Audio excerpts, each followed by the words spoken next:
we are presenting, and these are our top stories.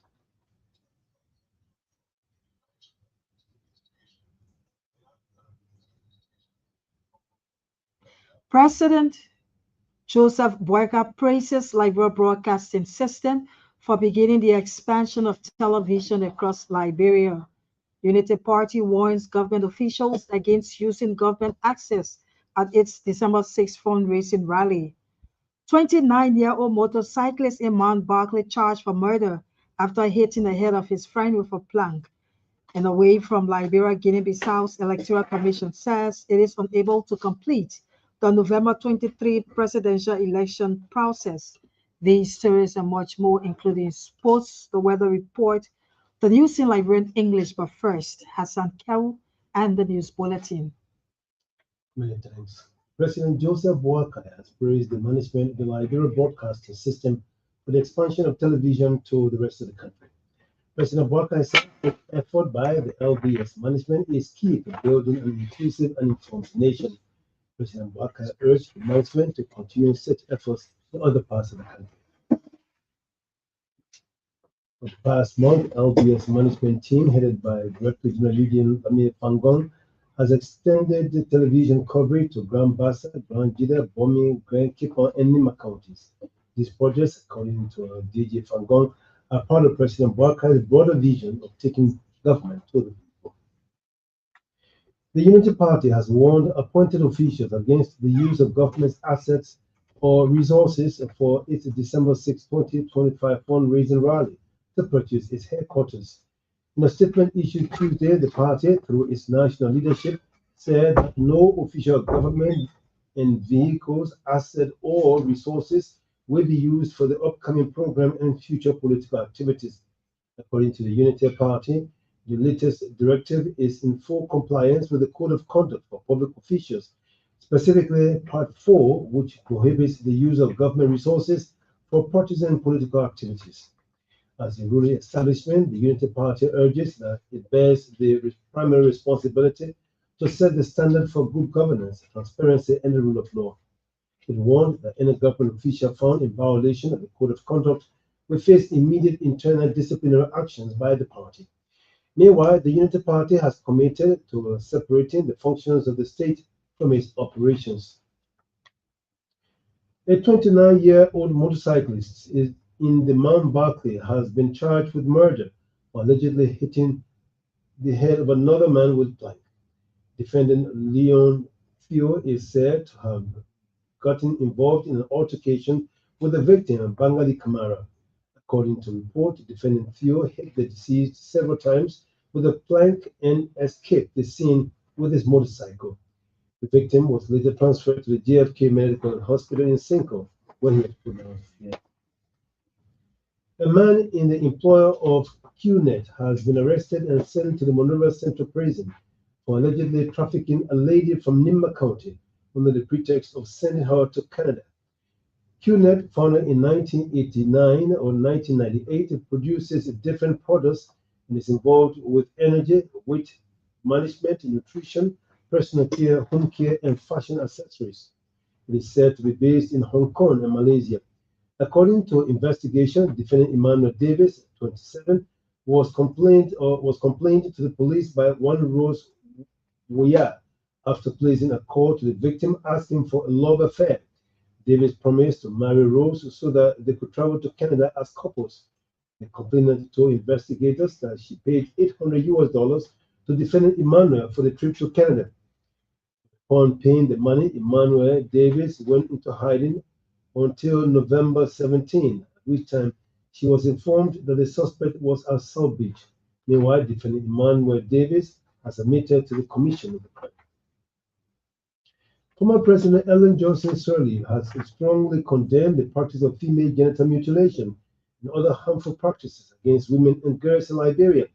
The former Liberian leader said for too long, women and girls have been oppressed in the tone of traditional practices, something she believes poses a serious threat to women's livelihood. Speaking on the program Changing Mind, Changing Attitude on Tuesday, Madam Sirleaf also frowned at the act of numerous rape cases in the country, especially against minors.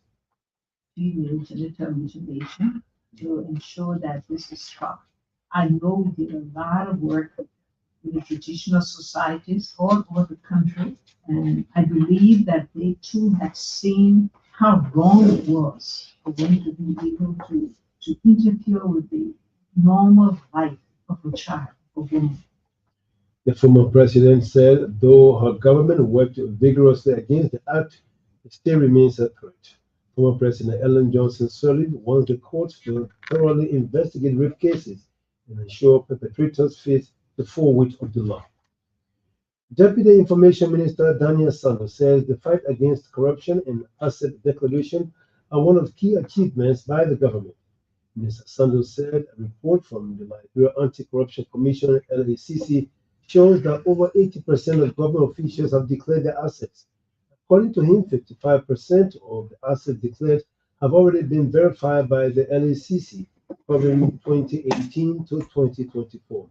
The Deputy Information Minister said there are 44 cases currently before on the LACC, with 20 of those cases have been completed. The Liberia Special Economic Zones Authority has concluded a high-level strategic study tour in Mauritius to assess that country's high-performing special economic zone. According to a release, the delegation headed by the Acting Director for Administration, Hati Honda, held engagements with government ministries and private sector institutions to gain insights on their workings. The week-long mission examined special economic zones governance systems, investment frameworks, and logistical operations. It said the team also gained practical knowledge on private sector collaboration, investment promotion, and the management of successful economic hubs. ECOWAS Women's Civil Society Movement Chairperson Oretha Dennis is calling on the Civil Law Court to give Omo Solid, Hajj, and children the legal rights to their properties. Madam Dennis wants the jury ruling to be respected by the court. Addressing a news conference Tuesday in Painesville, the ECOWAS Women's Civil Society Management Chairperson urged that fraud has been already identified by the jurors. And Orita Dennis said an attempt for the court not to uphold the judiciary or the jury ruling would be justice denied for Madam Umo Solid Hajj. She's also calling on the Supreme Court to take siege of the matter. Meanwhile, court documents in possession of ELBC revealed that the case was sent to the Sixth Judicial Circuit to investigate alleged fraud. The issue of fraud was raised by the objectors against the deeds of the respondent. The case involved Solid Hajj and children versus Nohad Hajj Menga, Edith Hajj Smith. The National Fishery and Aquaculture Authority says they need $26 million to construct Liberia's first fisheries port. NAFA Acting Director Cyrus Segbey said the port, when constructed, will significantly boost national revenue and improve the country's economic outlook. Mr. Segbey said due to major infrastructural gaps, most fishing vessels currently offload their catch in foreign waters, causing Liberia to lose millions in potential earnings.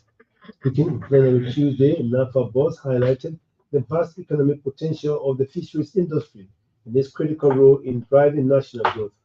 Mr. Cyrus Segbey assured that NAFA is actively engaging international partners to ensure the port becomes a reality to help tackle unemployment and strengthen the sector. Tapping constructors of Firestone Liberia have signed a collective bargaining agreement with the company management after years of engagement. The signing ceremony, which took place on Tuesday, serves as the working tool for mutual coexistence between both parties for the next 3 years. According to a reporter, the agreement will address workers' and dependents' welfare. Speaking briefly at the signing ceremony, Joseph Kahiya, chairman of the Firestone Tapping Contractors, thanked the government and the company management for making the agreement a reality. Mr. Kahiya promised to ensure that every detailed negotiation is implemented as a way of abiding by the Decent Work Act of 2015. For his part, Salia Blama, president of the National Timberwood and Allies Workers Union, called on all parties to respect the agreement in order to uphold labor harmony. Meanwhile, Deputy Labour Minister for Trade Union Affairs, Rufus Seeley, described the bargaining agreement as a dream come true. Mr. Sealy called on both parties to abide by what they have affixed their signatures to and consider dialogue as the way forward. As part of the agreement, the National Timberwood and Allied Workers Union of Liberia will serve as the bargaining agent for ordinary tappers or contracted divisions of Firestone Liberia. A series of higher-level discussions is ongoing in Dakar, Senegal, placing West Africa youth at the center of regional transformation. The engagement is also focusing on critical issues of development, regional integration, youth employability, and active participation. The event forms a core intellectual component of the week-long EcoFest Festival, which celebrates the rich cultural heritage of West Africa. The discussions also tackled practical pathways for progress, emphasizing how cultural cohesion can directly fuel economic and social advancement. The opening ceremony was attended by Senegal's Minister of Culture, Amadou Ba, ECOWAS Commissioner for Human Development and Social Affairs, Fatou Sow Sarr, and Liberia's Deputy Minister for Culture and Tourism, Kadiatou Kotel Bohiri, among others. The Liberian National Police has received a donation of 18 computer tablets from the International Development Law Organization with support from the United States government.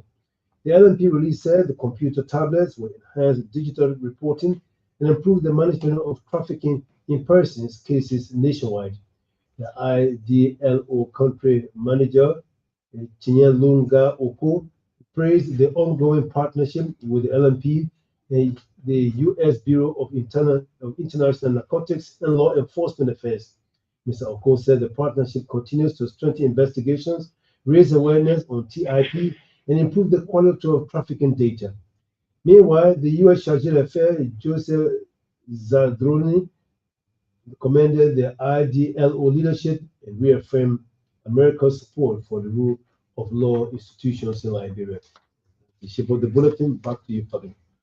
Many thanks to Hassan Kiawu for the news bulletin. He returns a little later with the weather report and foreign news. One of the top stories, Unity Party warns government officials against using government access at its December 6th fundraising rally.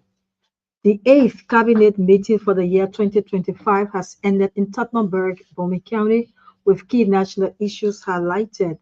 Amongst those issues highlighted during the meeting were progress government made to improve the economy, job creation, and the fight against illicit drugs. ELBC Executive Mansion reporter Vasta Talu, who is currently in Tottenhamburg, explained in details the significance of the cabinet meeting. So the cabinet meeting, like